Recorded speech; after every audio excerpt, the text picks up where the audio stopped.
இங்கே அரசியல் அரசியல் சார்ந்த சிந்தனைகளுக்காகத்தான் நம்ம இங்கே எல்லாருமே வந்து நெடுந்தூரத்திலிருந்து இங்கே பயணிச்சு இங்கே வந்திருக்கோம். அப்போ இந்த சமூகத்தை அரசியல் படுத்துறதுக்கான கடமை நமக்கு இருக்கு. இப்போ கிட்டத்தட்ட வந்து ஒரு 100 பேர் இந்த சமூகத்தை சேர்ந்தவங்க இருக்கோம்டா, இந்த 100 பேர் இந்த களத்திலிருந்து வெளியேறும் போது ஒத்த கருத்துடையவர்களாக வெளியேறணும். ஏடிஎம்கேல இருக்கிறவங்க ஏடிஎம்கேல இருங்க, டிஎம்கேல இருக்கிறவங்க டிஎம்கேல இருங்க, பிஜேபியில் இருக்கிறவங்க பிஜேபியில் இருங்க, காங்கிரஸில் இருக்கிறவங்க காங்கிரஸில் இருங்க. ஆனால் நீங்கள் எல்லாம் இங்கே எப்படி இருக்குன்னா இந்த சமூகத்தோட பிரதிநிதியாக இருக்கணும்னு சொல்கிறேன். இந்த சமூகத்தோட பிரதிநிதியாக இருக்கணும். ஏன் இந்த சமூகத்தோட பிரதிநிதியாக இருக்கணும்னு சொல்கிறேன்? நாம் சொல்கிறது என்னென்னா, அரசியல் பழகுவோம். மீண்டும் மீண்டும் சொல்கிறோம் இந்த சமூகத்துக்கு, அதாவது சமூகத்திற்காக எழுது, இல்லது சமூகத்திற்காக போராடு, இல்லது சமூகத்திற்காக குறைஞ்சபட்சம் ஓட்டுண்டாலும் போடுங்க.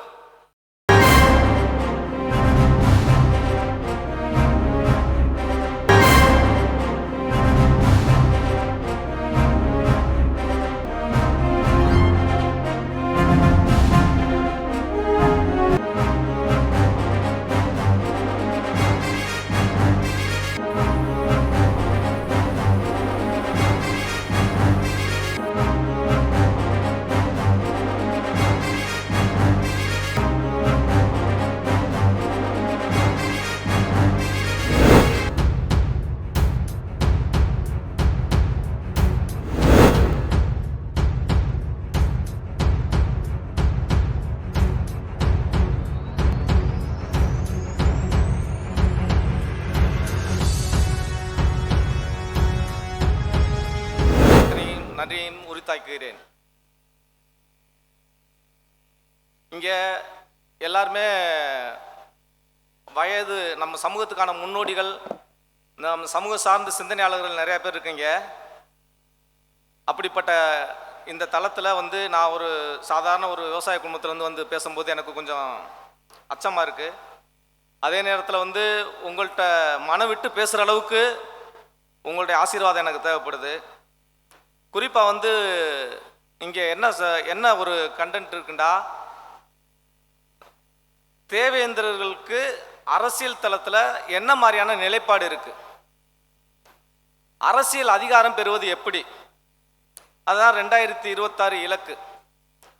இப்போ இந்த 2026 இலக்கு அப்படின்னு சொன்னால் 2026ஓட முடிஞ்சிருதா நம்ம இலக்கு அப்படின்னு பார்த்தோம்டா, 2026ஓட மட்டும் நம்ம இலக்கு இல்லை.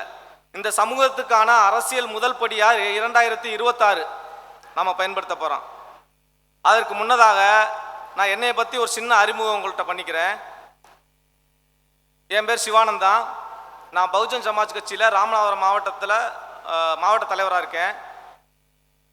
அதுபோக நம்ம சமூகத்துக்கே உரித்தான ஒரு பண்பு இருக்குது. அது என்னன்னு பார்த்தீங்கன்னா, ஏறும் போரும் எம்குல தொழில். இப்போ இந்த ஏறும் போரும் எம்குல தொழில்ன்ற பிரகாரம் எனக்காக நான் ஏறு பிடிச்சி விழுகிறேன். என் சமூகத்துக்காக போர்க்களத்தில் இருக்கேன். அதுதான் நான் இருக்கிற பகுஜன் சமாஜ் கட்சி.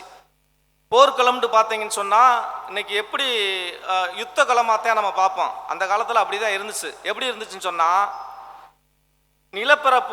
நிலப்பரப்பு அடிப்படையில் வந்து வேறு வேறு ஆனால் சமம்ன்ற அடிப்படையில் யுத்தம் நடந்துச்சு. இது என் பகுதி, இது ஓம் பகுதின்னு சொல்லிட்டு நமக்குள்ள சண்டை நடக்கும்.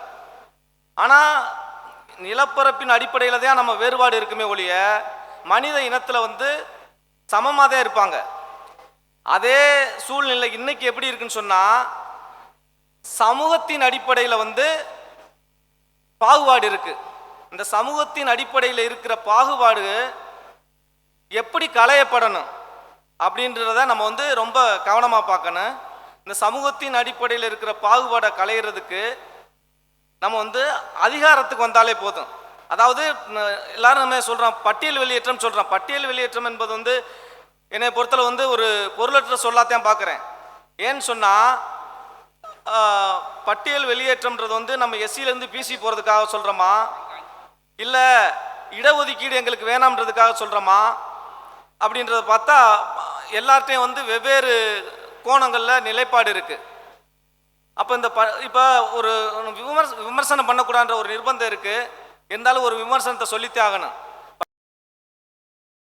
இன்னைக்கு இருக்கக்கூடிய பிஜேபி அரசு, ஆனால் அந்த பிஜேபி அரசு நமக்கு எந்த தொகுதியை ஒதுக்குச்சு? பட்டியல் தொகுதியை ஒதுக்குச்சு. இந்த கொஞ்சம் யாராவது தப்பா நினைக்க வேணாம். அதாவது ஆப்ரேஷன் தியேட்டருக்குள்ள போயிட்டு நம்ம வந்து ஆப்ரேஷன் பண்ணணும். இங்கே டாக்டர்கள்லாம் இருப்பீங்க. ஆபரேஷன் பண்ணும்போது நம்ம வந்து கத்தியை வச்சு அறுக்காம ஆபரேஷன் பண்ணணும்னு சொன்னா பண்ண முடியுமா? இங்கே அரசியல் சார்ந்த சிந்தனைகளுக்காகத்தான் நம்ம இங்க எல்லாருமே வந்து நெடுந்தூரத்துல இருந்து இங்க பயணிச்சு இங்க வந்திருக்கோம். அப்ப இந்த சமூகத்தை அரசியல் படுத்துறதுக்கான கடமை நமக்கு இருக்கு. இப்ப கிட்டத்தட்ட வந்து ஒரு 100 பேர் இந்த சமூகத்தை சேர்ந்தவங்க இருக்கோம்டா, இந்த 100 பேர் இந்த களத்திலிருந்து வெளியேறும் போது ஒத்த கருத்துடையவர்களா வெளியேறணும். அப்படி ஒத்த கருத்து என்ன இருக்கு நமக்கு? அரசியல் அதிகாரம் பெறுவது. அரசியல் அதிகாரம் எப்படி பெற முடியும்? அரசியல் அதிகாரம் பெறுவதற்கு நமக்கு என்ன தேவை? அரசியல் என்ற தளத்தில் நம்ம சமூகத்தின் நிலை என்ன? அரசியல் என்ற தளத்தில் நம்ம சமூகத்தோட நிலை என்ன? அரசியல் என்ற தளத்தில் நம்ம சமூகத்தோட நிலை ரொம்ப பூஜ்ஜியம். இப்போ இன்னைக்கெல்லாம் நம்ம பார்ப்போம், முத நாள் வந்து ஏடிஎம்கேல வந்து அமைச்சராக இருப்பாங்க, மறுநாள் டிஎம்கேல அமைச்சராக போயிடுவாங்க.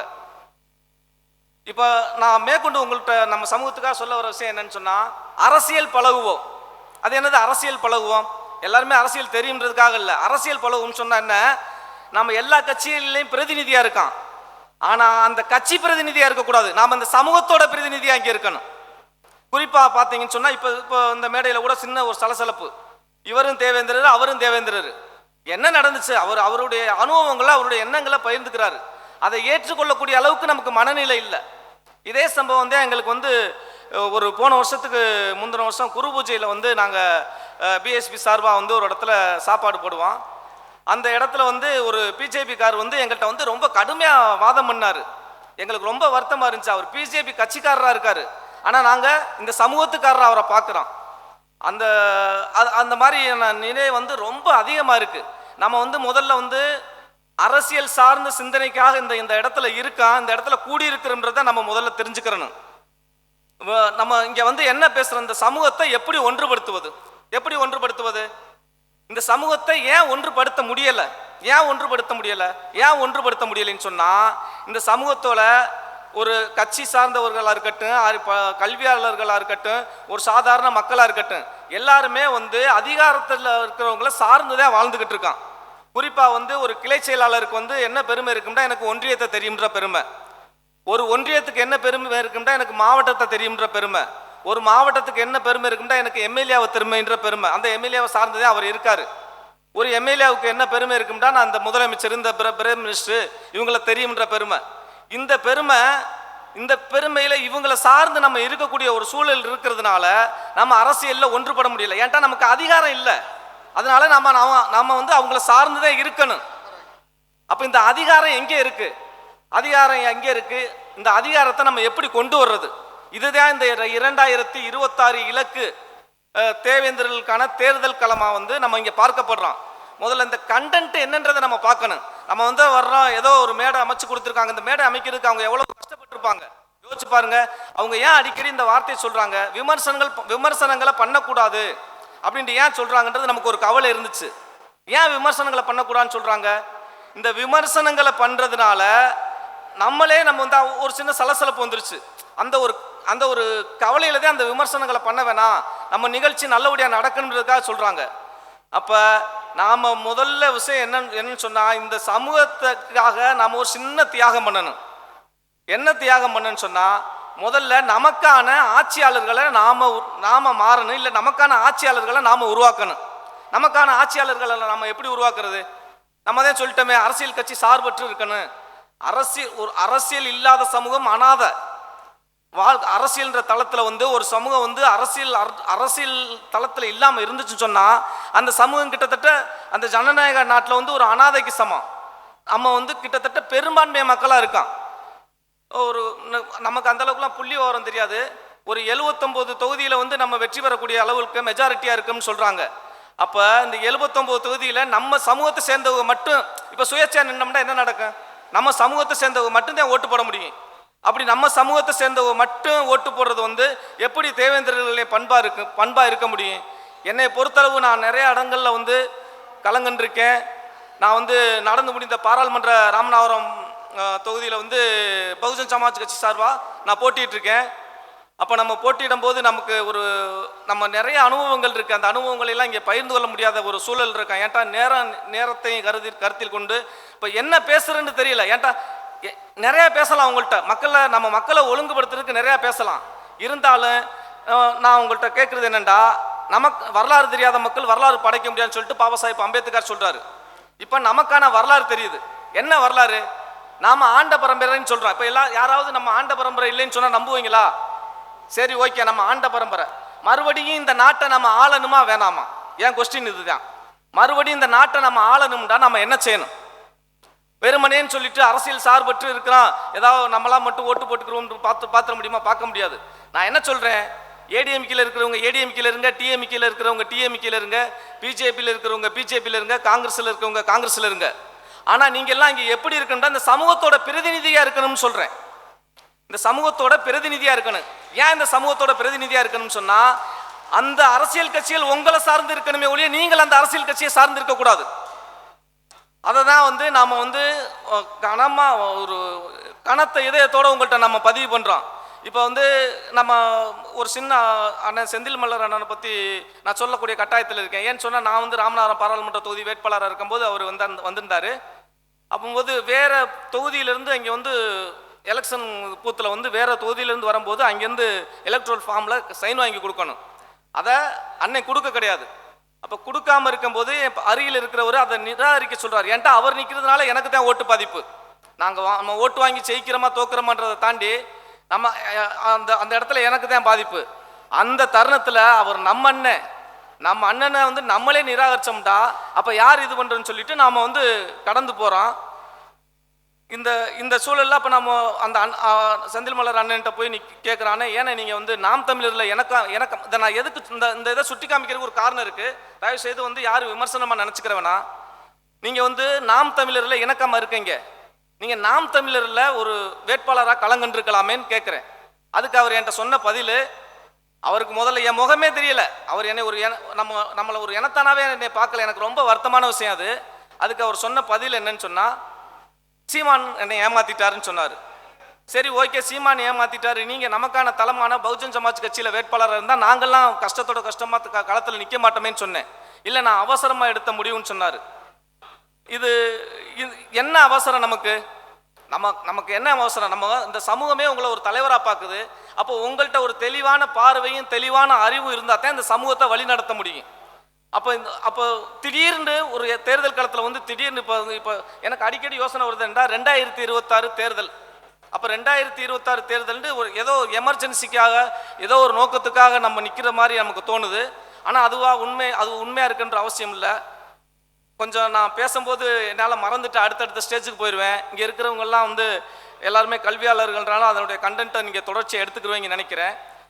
நாம் சொல்கிறது என்னென்னா, அரசியல் பழகுவோம். மீண்டும் மீண்டும் சொல்கிறோம் இந்த சமூகத்துக்கு, அதாவது சமூகத்திற்காக எழுது, இல்லது சமூகத்திற்காக போராடு, இல்லை சமூகத்திற்காக குறைஞ்சபட்சம் ஓட்டுண்டாலும் போடுங்க.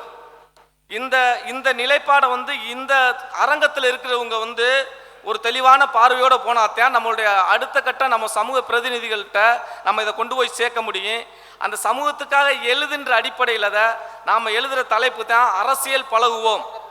அந்த அரசியல் பழகுவோம்ன்றது என்னன்னு சொன்னால், இந்த